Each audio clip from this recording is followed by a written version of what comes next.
Do you know anything about Philip Schneider? Yeah, I've seen the Philip Schneider lecture, sure. I mean, what do you want to know about the UFO stuff? I mean, for me... Well, I mean, hold on. Yeah, but he's also talking about underground bases and all this stuff, which do exist, and then he talks about... And, I'm going to try to say this without sounding too hokey for those people who don't know who Philip Schneider is, but Philip Schneider talks about a shootout with gray aliens after one of the walls that they were tunneling out at one of these facilities broke down, and this whole alien community was supposedly there.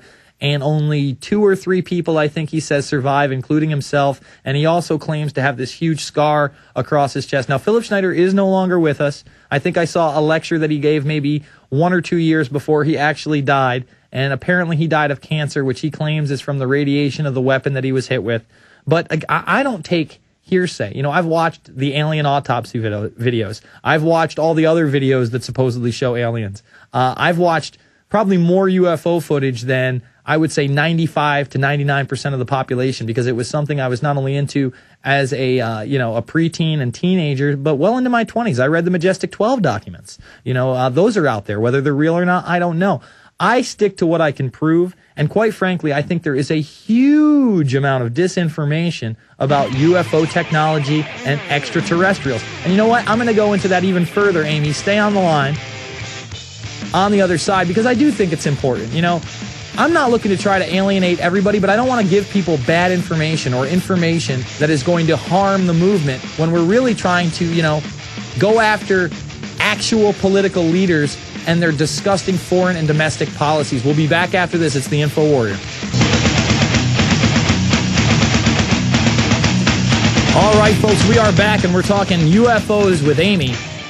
Now, I'm going to show you guys right here on PrisonPlanet.tv what I think is the best case for UFOs that may be outside of, U.S. intelligence or, black ops projects, or classified technology. I'll say this as well. From the beginning of cameras and camcorders, there are some interesting videos out there, especially I think there's one from like the 1890s of this UFO out in Brazil. All of it is very interesting. Now, what I'm about to show is... there's some work on it by a guy named David Sereda, who does some really, really interesting things. Now, this is the NASA tether incident. And the NASA tether incident, literally hundreds of UFOs, some of which are estimated to be, 2 to 3 miles in size, are passing a NASA tether that breaks away from one of the ships. There's one of it right there. They move behind it. They seem to go in and out of... reality, I guess you could say. In other words, they fade in and out. It's not just them going across, and literally hundreds of them as they zoom out. So I am very open to, what these could be, but I do not like jumping to conclusions, and I really do feel like Fox and other mainstream media outlets, especially Hollywood, have pumped into our brains that gray aliens exist, and they are our masters. I mean, you just look at Indiana Jones, and they've even updated the story. Now they're not just gray aliens from outer space. They're interdimensional aliens that look like the grays, and they are our masters. They actually created us. And there are movements out there that say that alien life created us and they are our gods. I expect people to be very wary of all this information, but go take a look at it. And then go take a look at Project Bluebeam, the declassified U.S. plot to fake an alien invasion in this country to bring about a global order. Go ahead, Amy. Yeah, I just wanted to let you know that my brother, he works for NOAA, and I asked him about the chemtrails one day, and he said that he knows all about that, and he said that the NOAA is not doing chemtrails. It must be some secret organization doing chemtrails. The other thing I wanted to tell you was I did see a UFO personally up close, and I actually called UFO hunters about it. It was kind of freaky. I saw a helicopter chasing it. Well, listen, I think UFOs exist, by the way. They're just unidentified flying objects. I don't know who's in them, what's in them, whether they're UAVs. You know what I'm saying? Well, here's the thing, okay? It's a secret thing that they're covering up just like they're trying to cover up everything else. And it's all together. The underground bases, the FEMA prison camps, it's all... secret, well, you know what? I think that the FEMA camps are quite different from the underground bases, and let me tell you why. Because the FEMA camps, or let me say why. Because the FEMA camps are where, your average military, your average DHS, your average government workers are going to haul lots of U.S. citizens. You know what I'm saying? In other words, massive roundups.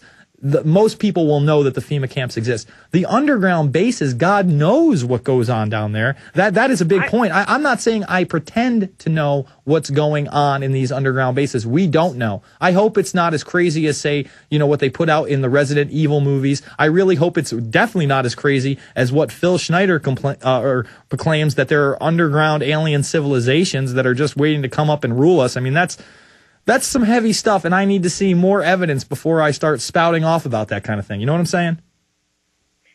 Oh, I definitely agree with that, but I'm just saying my brother works for NOAA, and he told me that he was driving on his route, and he ended up in front of one of these entrances to one of these underground bases, and the guys behind the barbed wire came out with shotguns, and they're ready to shoot him.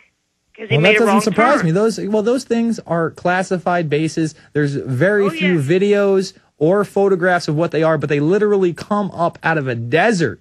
So you don't even know. They come in. So you wouldn't even know where these things exist. Although there are admitted large underground cities in the D.C. area, and I did have the opportunity to actually discuss that with Cynthia McKinney when I did my interview with her for Loose Change Final Cut, and she ended up being in Fabled Enemies. But she said they were massive. She said she couldn't believe it. And, of course, her being in Congress, she was able to go to some of the more open and less classified areas of the underground D.C. cities. Look, underground cities exist, and they are contingency plans for this world government. I understand that. Mm-hmm. I just want you to understand that I think the Bilderberg Group definitely knows about these places. They're probably in on it. Well, some of them run it. If you don't think that Rockefeller knows about underground bases, I mean, Rockefeller is one of these guys, David Rockefeller, that has been going to these Bilderberg meetings every single year. He is a power player. And I think it's obvious that, the 125 most elite members of the world would know about some of this stuff. We'll come back after this. It's the Infowarrior. We're going to take your calls. PrisonPlanet.tv, Infowars.com.